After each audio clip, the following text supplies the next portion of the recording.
For the first time, Columbia Falls school bus drivers were educated on how to handle active shooter crisis situations. KAJ's Marin Sue tells us how you should educate your child in case of an emergency. The empirical evidence is clear. This is not getting better. It's being cultured. It's actually cultured down to our society. And it's a problem.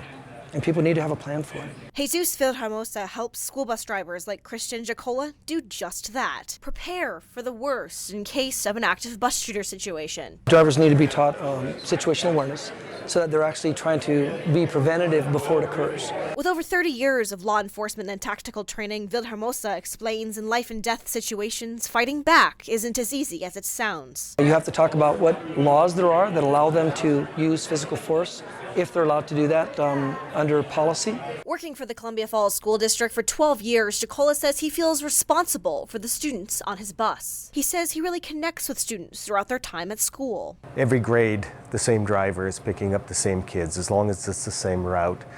And so your relationships with these kids aren't for one school year. They go on through their entire school experience, from kindergarten through high school. Villarmosa says parents should talk to their child about these scary real-life situations. But what you tell your child, he says, depends on how your child responds to trauma. Who is your child? Is your child a sheepdog or a sheep?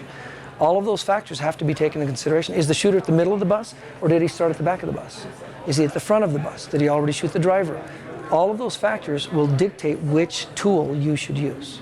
But parents certainly should be having this conversation with their kids. With this training, Columbia Falls bus drivers like Jacola are prepared for the worst to protect students' lives. In Columbia Falls, Marin Sue, MTN News.